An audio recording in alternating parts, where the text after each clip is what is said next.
네, 이어서 한 주간의 주요 정치 이슈 메타보이스 오승용 이사와 주간 정치에서 이야기 나눠보겠습니다. 이사님, 국회 본회의가 내일로 앞당겨지면서 행정통합특별법이 곧 처리될 걸로 보입니다.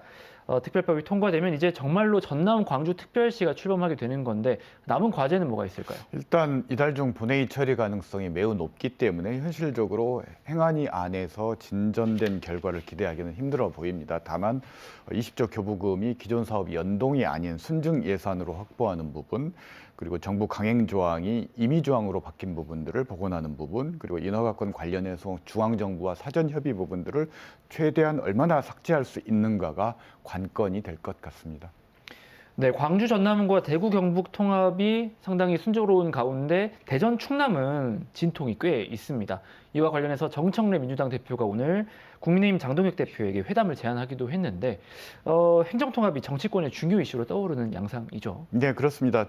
이 두 대표가 공교롭게도 충남 출신이라는 그런 부분을 강조하면서 고향 발전을 위해서 선거 이익을 떠나서 머리를 맞대보자라는 취지에서 제안을 한 것이고요. 국힘에서 먼저 대전 충남 통합을 제안했던 부분이 있기 때문에 장동혁 대표도 거절하기 힘들 거라고 봅니다. 지금 쟁점은 대전 지역을 중심으로서 광역시에 애착을 갖고 있는 여론들이 좀 형성이 돼 있고, 그리고 대전 충남이냐 충남 대전이냐 양 광역 단체장 간의 기싸움이 좀 있는 것 같고요. 충남 남부 지역에서는 자원과 예산이 충남 대전시로 쏠리는 것 아니냐라는 그런 우려들이 있어서 약간의 좀 조정이 필요한 부분이 남아 있는 것 같습니다. 행정통합 이슈가 관심이 가는 것은 지방선거와도 연동이 돼 있기 때문일 텐데요. 6.3 지방선거가 오늘 100일 앞으로 다가왔죠. 이번 선거가 이제 이재명 정부에 대한 중간평가 성격도 있고 또 행정통합이라는 초대형 이슈도 있는 상황인데 가장 주목해야 할 관전 포인트는 뭐라고 보십니까? 우선 프레임 전쟁인데 내란 심판이냐 정권 심판이냐 프레임 대결입니다. 윤석열 전 대통령에 대한 1심 선고 이후에 윤 어게인 세력과 절연하지 못하고 있는 국민의힘을 겨냥해서 완전한 내란 청산을 겨냥하면서 민주당은 지방 권력까지 싹쓸이하겠다라는 그런 전략을 채택하고 있고요. 이에 반해서 국민의힘은 고물가라든지 부동산 등의 일부 부진한 경제 지표를 근거로 정권 심판론을 얘기를 하고 있지만 내란 심판론에 심하게 기울어진 운동장인 것 같습니다.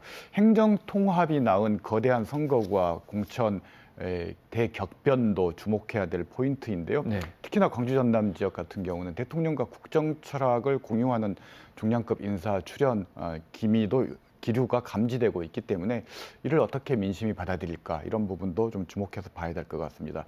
한편 이번 지방선거에선 교육감도 통합으로 뽑게 되지 않습니까? 상대적으로 이 교육감 통합 선거에는 관심이 적은 상황입니다. 질문에 답이 있는데요. 관심이 적기 때문에 현직 프리미엄이 강하게 작동할 수밖에 없다라는 겁니다. 그래서 크게 보면 김대중 대 이정선 양자 대결 구도가 형성이 돼 있고요. 현재로서는 김대중 교육감이 조금 앞서 있는 형국입니다. 네.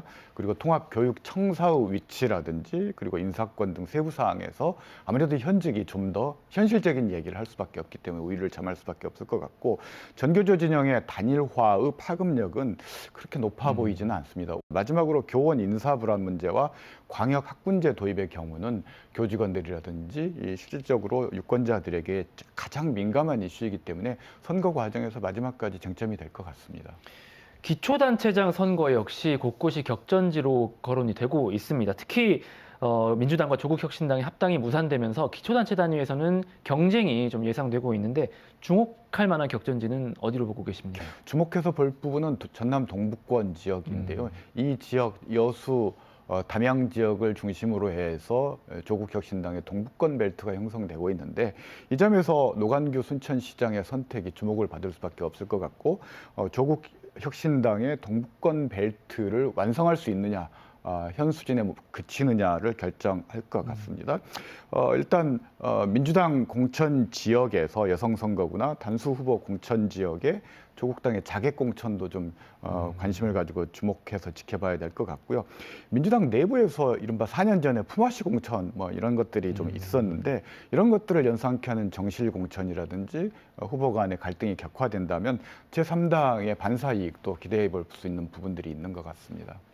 한편 국민의힘도 이정현 전 의원이 공천관리위원장이 되면서 지방선거 준비에 돌입했습니다. 하지만 앞서 말씀하셨다시피 윤 어게인과 결별하지 못한 상황에서 돌파구를 못 찾고 있다. 이런 지적이 많습니다. 어떻게 보십니까? 일단 두 가지 핵심 포인트인 것 같은데요. 우선 공관위나 이런 것들을 3040과 여성으로 구성을 했다라는 것, 이런 미래형 지역 리더를 발굴하겠다는 의지로 보이고요.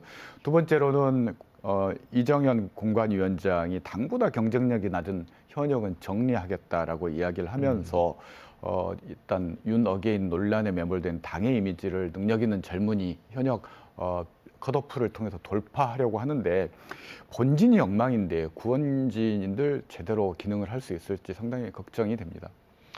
알겠습니다. 끝으로 오승용의 원픽 이번 주는 어떤 내용 준비해 주셨습니까? 네, 보수의 가치입니다. 앞선 질문과도 연결이 될 수 있을 것 같은데 보수의 가치가 뭘까요?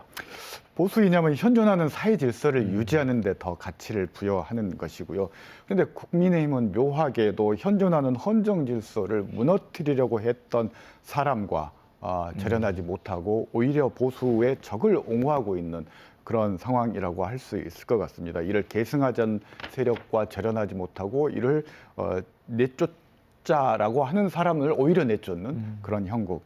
그런 상황에서도 당명은 미래연대라고 미래와 연대는 진보와 중도의 가치인데 우회전 깜빡이를 넣고 좌회전하는 우왕좌왕 형태를 보이고 있다는 건데요. 보수의 대각성이 필요한 시점인 것 같습니다. 국민의힘의 어떤 내부 구도가 언제까지 지금 상황으로 이어질지도 좀 지켜봐야 될 것으로 보입니다. 네, 지금까지 주간정치 오승용 메타보이스 이사와 함께했습니다. 오늘 말씀 고맙습니다.